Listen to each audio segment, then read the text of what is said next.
Most people's religion is actually government, and this comes as a surprise and a shock for a lot of people because these are some of my videos that have done pretty well recently discussing this topic. However, what does that really mean? Because I'm not just saying that. Dr. Carl Jung, a world-renowned psychologist, is saying this in his own words in his last book, The Undiscovered Self, and we are just sharing what he is simply saying to us. So this is very important because a lot of people believe in the authority of those who are in power, and so long as they do, whether it's minimal or large-scale governments, government is going to grow, he says. It's going to turn into oligarchy. It's going to turn into tyranny. Inevitably, he says. So what is actually the solution? We're going to get into both of these concerns in this video. So this is a video continuation evaluating the insights into statism and political servitude as found in The Undiscovered Self by Dr. Carl Jung. All our citations are for pages from that text, and the last few articles and videos we did, Dr. Jung explained that the size of the state was so massive that the individual man, unless he was, quote, as well organized in his individuality as the mass itself, end quote, would be left existentially and sometimes literally crushed by the sheer might of the state. Dr. Jung also explains how the state could seduce people into a lifelong childhood by promising to provide all the person may need in exchange for the promise of subservience and obedience to those in political power.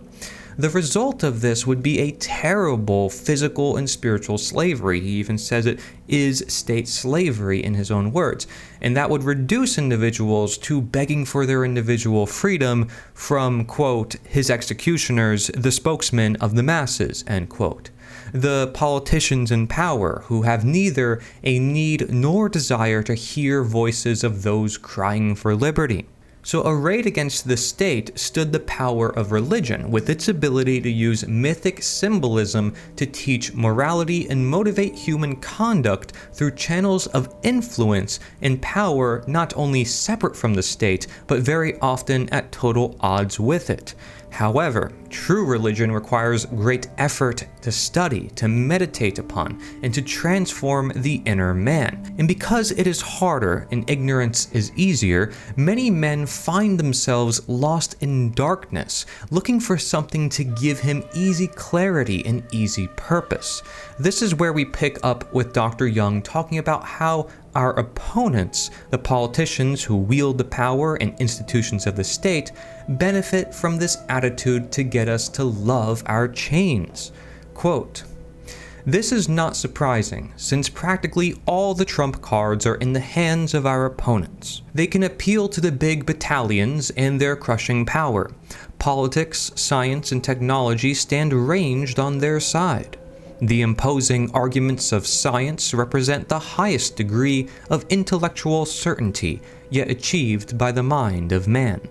So at least it seems to the man of today, who has received hundredfold enlightenment concerning the backwardness and darkness of past ages and their superstitions, that his teachers have themselves gone seriously astray by making false comparisons between incommensurable factors never enters his head. All the more so as the intellectual elite to whom he puts his questions are almost unanimously agreed that what science regards as impossible today was impossible at all other times as well. Above all, the facts of faith, which might give him the chance of an extra mundane standpoint, are treated in the same context as the facts of science. Thus, when the individual questions the churches and their spokesmen, to whom is entrusted the cure of souls, he is informed that membership in a creed, a decidedly worldly institution, is more or less de rigueur for religious belief, that the facts of faith which have become questionable for him were concrete historical events, that certain ritual actions produce miraculous effects, and that the sufferings of Christ have vicariously saved him from sin and its consequences, i.e., eternal damnation. If, with the limited means at his disposal, he begins to reflect on these things, he will have to confess that he does not understand them at all, and that only two possibilities are open to him. either to believe implicitly or to reject such statements because they are flatly incomprehensible. So that's from page 45, and you may be curious, what does this all mean? So let's break it down. The dichotomy of natural versus supernatural, enlightenment versus dark age superstition, as Dr. Jung puts it, is a perpetuated false dichotomy that serves the purpose of asserting false superiority, not revealing truth, and it leads to a manifold of errors. It exists so those who refuse to acknowledge God can use it to explain why their supposed all-encompassing rationalist and secular philosophy is unable to answer some of even the most basic questions about human existence. Think of the many people today who declare that they cannot believe in religion because of the way it clashes with the truths discovered by science. The following quote from the article, "Yes, There is a War Between Science and Religion," provides us a perfect example of what Dr. Jung is talking about. Quote, "I'll construe science as the set of tools we use to find truth about the universe, with the understanding that these truths are provisional rather than absolute." The common error here is one that is repeated endlessly, that science reveals truths about the universe. This, of course, is patently absurd. As Dr. Jung says, religion and science are incommensurable, meaning that there are no common factors between the two by which they can be judged against one another. Science reveals facts about the way the universe appears to function. It doesn't reveal truths about anything. Truth exists in discovering the purpose and essence of existence, not in describing its mechanical functions. Understanding the combustion engine doesn't reveal the true purpose behind owning a car, and understanding evolution doesn't reveal the truth of creation. The confusion between knowing facts and knowing truth leads many into errors and ignorance. The effect of having our intellectual horizons so stunted by scientism, the faith that fact is the same as truth and that any scientific assertion of the moment is to be treated as absolute truth, is that it renders us unable to assert our individuality. We are no longer able to grasp the greater truths of the universe because the limits of our comprehension have been reduced to mere mechanistic assertions about what does and doesn't work. We find we have been mentally and spiritually crippled, unable to experience or understand truths beyond the limited comprehension and blindness we have been taught to have. The ultimate outcome of all this intellectual hamstringing is that morality is strangled, reduced to the domain of mere statistics and collective action, the very domain wherein the state dominates and exerts control. Our individual humanity is crushed by the faith humans put in the numbers the machine spits out, telling them which designs of those experts in power we must serve today. And this is technocracy, my friends. We're moving into it. The world of AI and technology, this is the way things must be. We have science to back it all up. We got the experts, and you know what?